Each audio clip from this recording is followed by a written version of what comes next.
Hola, mi nombre es María Camila Toscano, soy estudiante de la Universidad del CINU, de la Escuela del Derecho. Vamos a presentar una exposición del taller de la soberanía de la asignatura Teoría General del Estado. Esto es para el profesor Alonso Cortina Acevedo. El constitucionalismo fundacionalista, el pueblo fundador del derecho y la política, este consistió en un restablecimiento de la esfera de lo político y de lo político frente al lugar vacío del poder. Hubo un planteamiento de la democracia moderna. Se separó lo simbólico de lo real y se decía que el príncipe, que los reyes, o sea, la oligarquía, no tenía por qué adueñarse de todo el poder. En su aspecto político, el derecho divino de los reyes fue la expresión popular que tenían en esa época. También se planteó que nosotros no teníamos, el pueblo no tenía que ser incrédulo, que al gobierno le convenía que el pueblo le creyera a los reyes, al gobierno, así sea que poco vieran. Y no es tarea fácil que las mayorías se sometan a la minoría. Este concepto tomó fuerza en el siglo XVIII y ya empezó a surgir como tal en el siglo XVIII y a comienzos del siglo XIX. Por la Constitución de Pensilvania, la Constitución del Preámbulo de Pensilvania en 1776 atribuye al pueblo el poder constituyente, que el pueblo tiene derecho. También la Constitución Cádiz identificó por primera vez la soberanía, identificó por primera vez el concepto de nación y que el pueblo tiene derecho de establecer sus leyes. Como el pueblo reside en la nación, este también tiene derecho de establecer sus propias leyes. También estuvo la Constitución francesa en 1793. El pueblo soberano es la universalidad de la ciudad francesa. La legitimidad política del poder a manos del pueblo soberano. Contexto de emergencia de la categoría pueblo soberano. Es como política liberal, ya no un solo contexto oligárquico. Desarrolla una comprensión individualista de la sociedad, pero no pierde sentido de la pluralidad. Un individualismo que trajo como efecto un recogimiento de las personas y sus reivindicaciones a espacios tan estrechos y suprimieron la aparición de los sujetos plurales en una escena pública y jurídica. Individualismo para este contexto es el único devenir político. Constitucionalismo en la actualidad. Ideas incineradas aún están siendo combatidas. Desde el constitucionalismo democrático, la soberanía de nuestro pueblo actualmente tiene una política blanda y tiene solo fundamento de papel, de modo de lo que se dice del pueblo no se aloja a lo que se ve y se supone que los derechos esenciales del hombre deben anteponerse, ante cualquier democracia volativa dentro del Estado y del gobierno. La soberanía popular Rousseau una fuerza fundadora. Para Rousseau, la soberanía era el poder absoluto. Para Rousseau, la soberanía es el poder absoluto y perpetuo de una organización política. Se basa en el gobierno de todos los ciudadanos. Otra forma no era moralmente justificada. Sin soberanía popular no hay legitimidad. Nicolás Maquiavelo reconoce la capacidad política de la multitud, cree en la igualdad entre los hombres. René Descartes. Se dice que Descartes se mostró optimista acerca de un sentido de justicia en el pueblo que fortaleció por la educación. Podía hacer que juzgar bien y con consecuencia actuaría bien.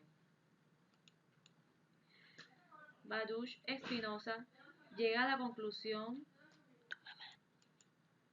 Baruch Spinoza llegó a la conclusión de que la mejor forma de gobierno en las democracias compuestas por una asamblea y en el cual se decidía por mayorías.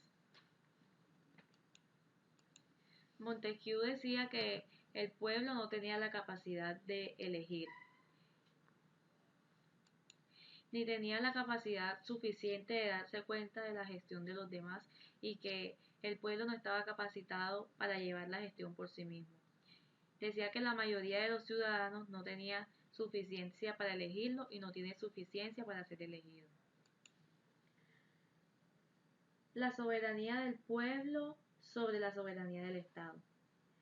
No obstante que se cuenten estas alusiones al pueblo como actor político y como soberano, fue desde Rousseau cuando éste aceptó la soberanía popular como la única forma de repartir legitimidades, o sea, aceptaciones, a los órganos del poder dentro del Estado y fue desde la acogida del contrato social como ficción política. Rousseau planteaba de que todo era por la democracia, que el pueblo sí debía tener voz y ley porque como ellos habitaban en el pueblo, ellos también tenían el derecho de elegir.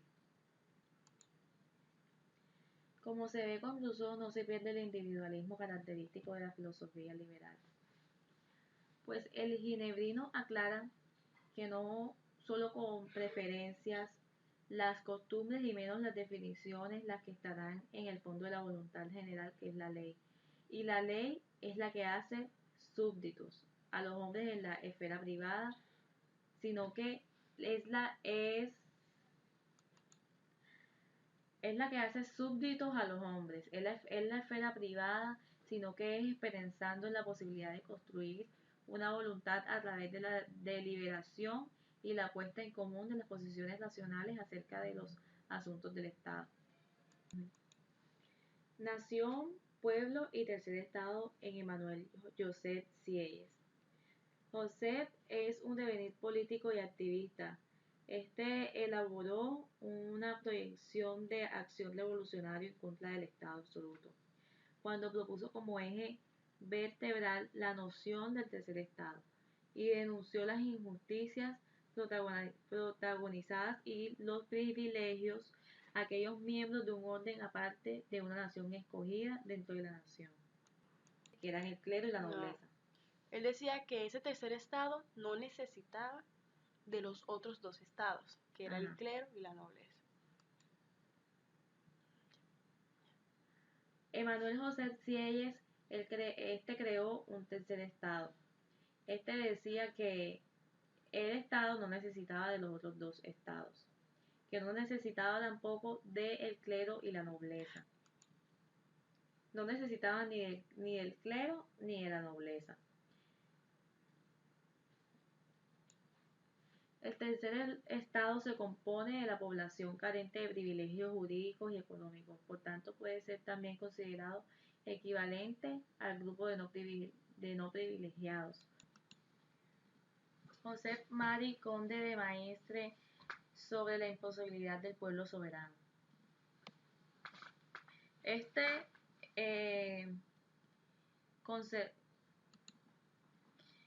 creía fielmente en la irracionalidad.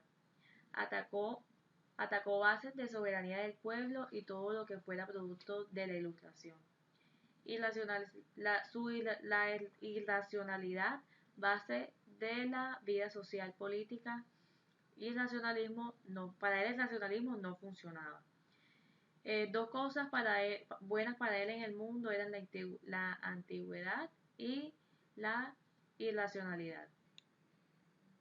Este decía que en vez de libertad era el sometimiento. En lugar de optimismo ilustrado era el pesimismo. Y de la armonía y de la paz, la guerra. La necesidad divina del conflicto. Sufrimiento, guerra, derramamiento de sangre. No aceptaba este concepto del hombre impluto de Rousseau. La naturaleza humana tiende a la destrucción. Él decía que la naturaleza humana tiende a la destrucción. Este también invocó el gobierno autoritario y absoluto,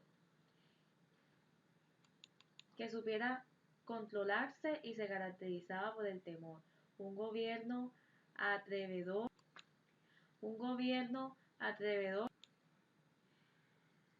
un gobierno aterrador que nadie se atreviera a cuestionar o indagar por su composición. El gobierno debe ser irracional, no puede tener explicación por por el ingenio humano. Religión era, decía que la religión era la única capaz de mantener el reino en pie y de revivir la doctrina del derecho divino, magnífica fuente de legitimidad.